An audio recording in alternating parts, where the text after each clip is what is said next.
ఓం శాంతి. ఈరోజు Murali date 28 April 2026. బాబా చెప్తున్నారు, మధురమైన పిల్లల్లారా, తండ్రి సమానముగా లవ్లీగా తయారయ్యేందుకు స్వయాన్ని ఆత్మ బిందువుగా భావించి బిందువైన తండ్రిని స్మృతి చేయండి. ఈరోజు మురళిలోని ప్రశ్న, స్మృతిలో ఉండేందుకు గుప్తమైన తీవ్రమైన పరిశ్రమను ప్రతి పుత్రుడు చెయ్యాలి. ఎందుకు? సమాధానము, ఎందుకంటే స్మృతి చెయ్యకుంటే ఆత్మ పాపాత్మ నుండి పుణ్యాత్మగా అవ్వలేదు కదా. గుప్త స్మృతిలో ఉండి దేహీ అభిమానులుగా అయినప్పుడే వికర్మలు కూడా వినాశనమవుతాయి. ధర్మరాజు శిక్షల నుండి తప్పించుకునే సాధనం కూడా బాబా స్మృతియే. స్మృతిలోనే మాయా తుఫాన్లు విఘ్నాలను కలిగిస్తాయి. అందువలన స్మృతి చేసేందుకు మీరు చాలా గుప్తమైన శ్రమను చేయండి. అప్పుడే లక్ష్మీనారాయణుల వలె లవ్లీగా అంటే చాలా ప్రియముగా తయారవ్వగలుగుతారు అని బాబా అంటున్నారు. పాట ఓం నమః శివాయ. ఓం శాంతి. ఈ మహిమ అందరి తండ్రిది. భగవంతుడు అనగా తండ్రిని స్మృతి చేస్తారు. వారిని తల్లి తండ్రి అని అంటారు కదా, గాడ్ ఫాదర్ అని కూడా అంటారు. మనుషులు ఎవ్వరినీ గాడ్ ఫాదర్ అని అనరు. లౌకిక తండ్రిని కూడా బాబా లేక తండ్రి అని అంటారు. లౌకిక తండ్రి అని ఎవరిని అంటారో వారు కూడా పారలౌకిక తండ్రినే స్మృతి చేస్తారు. వాస్తవానికి స్మృతి చేసేది ఎవరు? ఆత్మయే కదా. లౌకిక తండ్రిని స్మృతి చేసేది కూడా ఆత్మయే. కానీ ఆత్మలకు తమ రూపము గురించి కానీ కర్తవ్యాల గురించి కానీ తెలియదు. ఆత్మ స్వయం గురించి తెలుసుకోకుంటే గాడ్ ఫాదర్ను ఎలా తెలుసుకుంటుంది? తమ లౌకిక తండ్రి గురించి అయితే అందరికీ తెలుసు. అతని నుండి వారసత్వం లభిస్తుంది. లేకుంటే ఎందుకు స్మృతి చేస్తారు? పారలౌకిక తండ్రి ద్వారా కూడా వారసత్వం తప్పకుండా లభిస్తూ ఉంటుంది. ఓ గాడ్ ఫాదర్ అని అంటారు. వారి నుండి దయ క్షమ కోరుతూ ఉంటారు. ఎందుకంటే పాపాలు చేస్తూ ఉంటారు కదా. ఇది కూడా డ్రామాలో నిర్ణయించబడి ఉంది. కానీ ఆత్మను గురించి పరమాత్మను గురించి తెలుసుకోవడం చాలా కష్టమైన విషయము. సులభంలో సులభమే, కానీ కష్టంలో కష్టమైనది. భలే సైన్స్ ఎంతగా నేర్చుకుని చంద్రుని వరకు వెళ్ళగలిగినా ఈ జ్ఞానం ముందు అది తుచ్చమైనది. స్వయాన్ని మరియు తండ్రిని తెలుసుకోవడం చాలా కష్టము. బీకేలు అని పిలువబడుతున్న పిల్లలు కూడా మొదట స్వయాన్ని ఆత్మ అని నిశ్చయం చేసుకోవాలి. నేను ఆత్మ బిందువును, మా తండ్రి కూడా బిందువే అన్న విషయాన్ని మర్చిపోతున్నారు. ఇది కష్టమైన సబ్జెక్టు. స్వయాన్ని ఆత్మాని మర్చిపోతే తండ్రిని స్మృతి చేయడం కూడా మర్చిపోతారు. దేహీ అభిమానులుగా అయ్యే అభ్యాసమే లేదు. ఆత్మ ఒక బిందువు, అందులోని 84 జన్మల పాత్ర నిండి ఉంది. ఆత్మనైన నేను భిన్న భిన్న శరీరాలను తీసుకుని పాత్ర చేస్తున్నాను అనే విషయాన్ని పిల్లలు మాటిమాటికి మర్చిపోతూనే ఉన్నారు. ముఖ్యంగా ఈ ఒక్క విషయాన్ని కదా అర్థం చేసుకోవాలి. ఆత్మ పరమాత్మలను గురించి అర్థం చేసుకోవడం తప్ప మిగిలిన జ్ఞానం అంతా అందరి బుద్ధిలోనూ చాలా సహజంగా వచ్చేస్తుంది. కానీ అన్నిటికంటే చాలా చాలా ముఖ్యమైనది స్వయాన్ని ఆత్మ అని భావించాలి. ఆత్మ ఒక బిందువు, ఆత్మల తండ్రి పరమాత్మ కూడా ఒక బిందువు.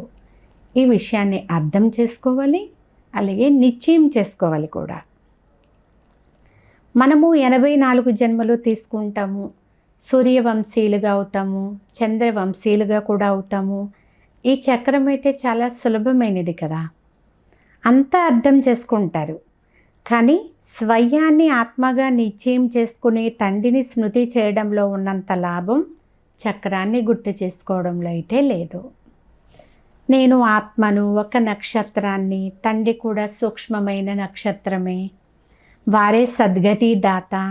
వారిని స్మృతి చేయడం వలన వికర్మలు వినాశనమైపోతాయి. ఈ పద్ధతితో ఎవ్వరూ నిరంతరము స్మృతి చేయడం లేదు. ఆత్మాభిమానులుగా అవ్వడం లేదు.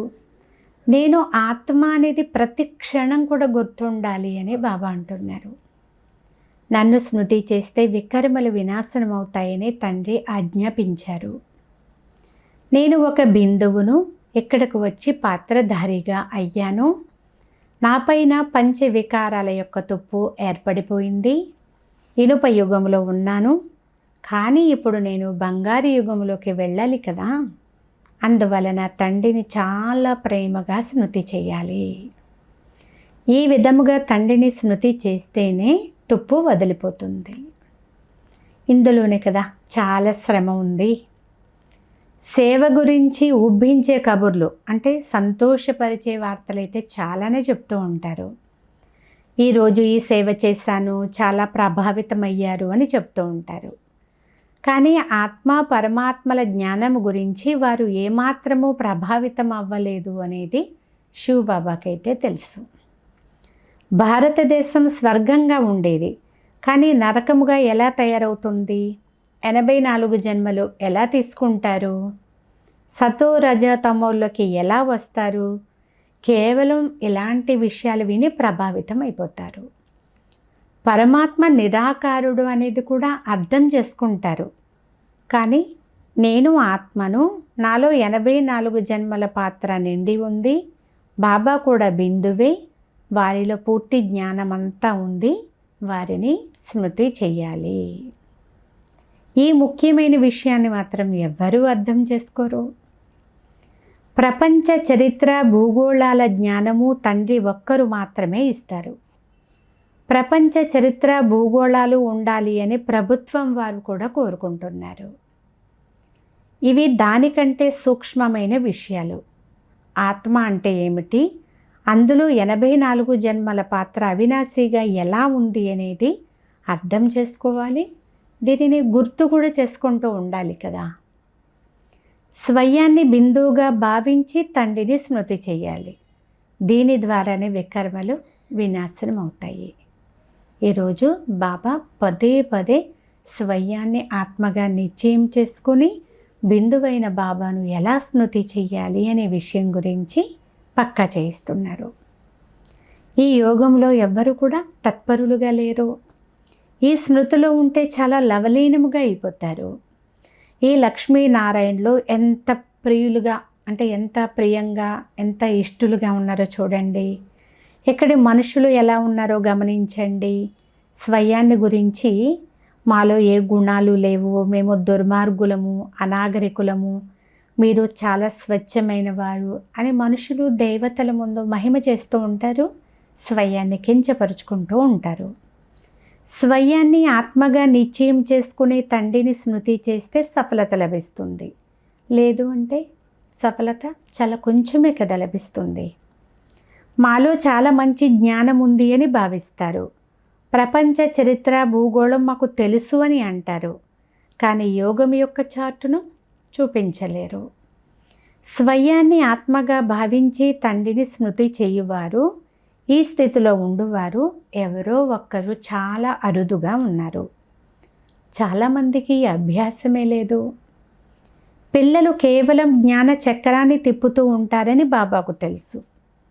అయితే నేను ఆత్మను బాబాతో యోగం జోడించాలి. దీనివలన ఇనుప యుగము నుండి బంగారు యుగములోకి వెళ్తాము. ఆత్మనైన నేను తండ్రిని తెలుసుకోవాలి, అలాగే వారి స్మృతిలోనే ఉండాలి. ఈ అభ్యాసం చాలామందికి తక్కువగా ఉంది. చాలామంది రాను కూడా వస్తారు, బాగుంది బాగుంది అని కూడా అంటారు. కానీ లోపల ఎంత తుప్పు ఏర్పడిపోయిందో ఆత్మపైన ఎవ్వరికీ తెలియదు. సుందరము నుండి శ్యాముగా, అంటే అపవిత్రముగా అయిపోయారు. మళ్ళీ సుందరంగా ఎలా అవ్వాలి అనే విషయం కూడా ఎవరికీ తెలియదు. కేవలం చరిత్ర భూగోళాలు తెలుసుకోవడం కాదు, పావనముగా ఎలా తయారవ్వాలి అనేదైతే తెలుసుకోవాలి కదా. శిక్షలు అనుభవించకుండా ఉండు ఉపాయం కేవలం స్మృతిలో ఉండాలి. యోగము సరిగ్గా లేకపోతే ధర్మరాజు ద్వారా చాలా శిక్షలు అనుభవించాల్సి ఉంటుంది. ఇది చాలా పెద్ద సబ్జెక్టు. దీనిని ఎవ్వరూ పూర్తిగా తీసుకోలేదు. జ్ఞానమంతా నాకే తెలుసు అని కూర్చుంటారు. ఇందులో అనుమానాలు అయితే ఏమీ లేవు. ముఖ్యమైనది యోగము. యోగంలో అయితే చాలామంది కచ్చాగా ఉన్నారు.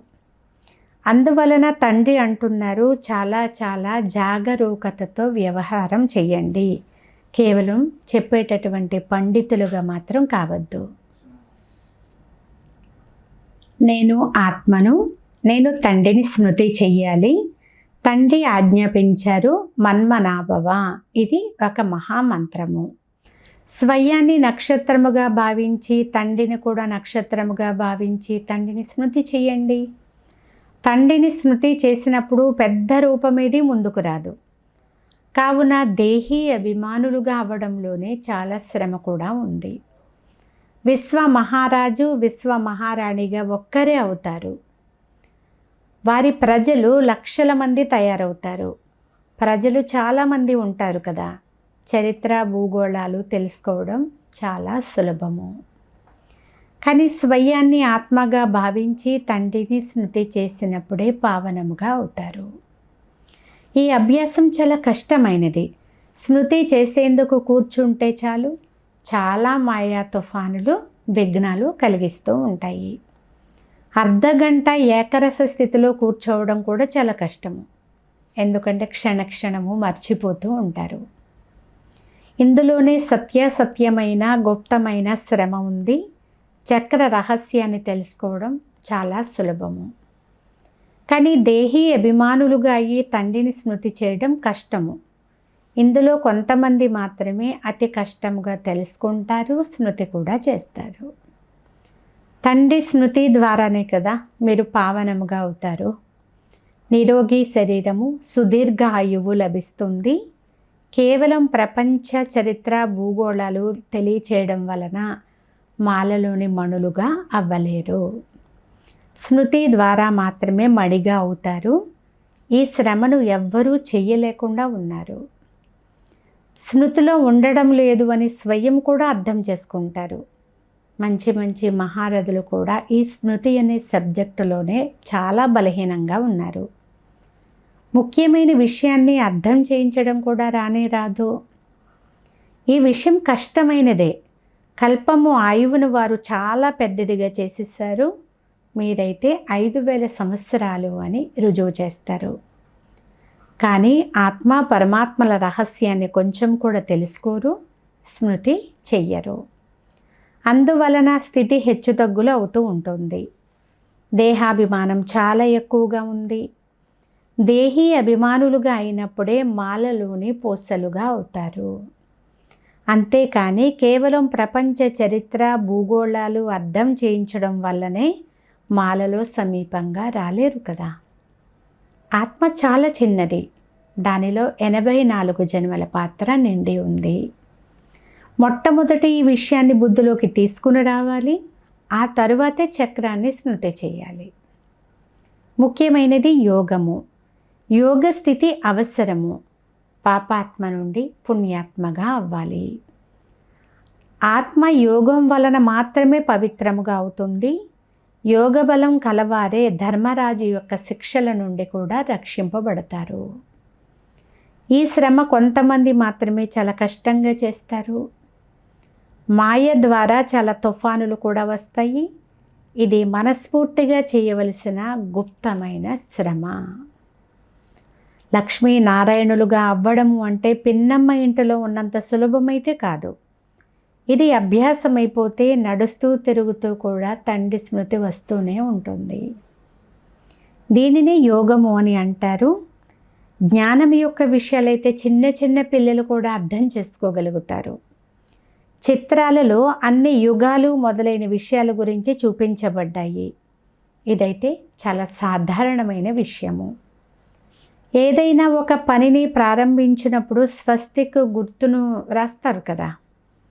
ఇది సత్య త్రేత ఇలా పైన ఉండేది చిన్న సంగమయుగము. మొదట స్వయాన్ని ఆత్మ అని భావించి తండ్రిని స్మృతి చేస్తూ ఉంటేనే శాంతి వ్యాపిస్తూ ఉంటుంది. యోగము ద్వారా వికర్మలు కూడా వినాశనం అవుతాయి. ప్రపంచమంతా ఆత్మ పరమాత్మల గురించి పూర్తిగా మర్చిపోయింది. కొంతమంది పరమాత్మ వేలాది సూర్యుల కంటే తేజోమయము అని అంటారు. కానీ ఇది ఎలా సాధ్యమవుతుంది? ఆత్మనే పరమాత్మ అన్నప్పుడు రెండు ఒక్కటే అని అర్థము కదా. చిన్న పెద్ద తేడా ఏమీ ఉండదు. దీనిని గురించి కూడా అర్థం చేయించాలి. ఆత్మరూపం బిందువు, ఆత్మయే పరమాత్మ అయితే పరమాత్మ కూడా ఒక బిందువే కదా. ఇందులో తేడా ఏమీ ఉండదు. అందరూ పరమాత్మలైతే అందరూ రచయితలు అయిపోతారు కదా. సర్వుల సద్గతిదాత ఒక్క తండ్రియే. అయితే మిగిలిన వారికంతా కూడా అంటే ఆత్మలకు వారి వారి పాత్రలైతే లభించాయి. ఇది బుద్ధిలో కూర్చోబెట్టి అర్థం చేయించవలసినటువంటి విషయము. తండ్రి అంటున్నారు, నన్ను స్మృతి చేసినట్లయితే ఆత్మకు పట్టిన వికారాలు అనే తుప్పు వదిలిపోతుంది. ఇది చాలా శ్రమతో కూడిన పని కదా. అర్ధకల్పము నుండి దేహాభిమానులుగానే ఉన్నారు.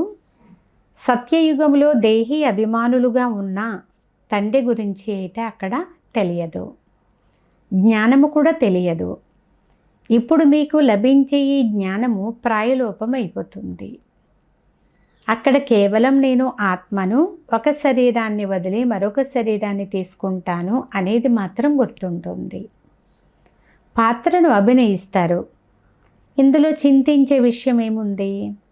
ప్రతి ఒక్కరూ కూడా తమ తమ పాత్రలను అభినయించవలసిందే. ఏడ్చినట్లయితే ఏమవుతుంది? అర్థం చేస్తే కొద్దిగా తెలుసుకున్నా మనసుకు శాంతి లభిస్తుంది. స్వయం అర్థం చేసుకుంటే ఇతరులకు కూడా అర్థం చేస్తూ ఉంటారు. పెద్దవారు ఓదారుస్తూ ఉంటారు.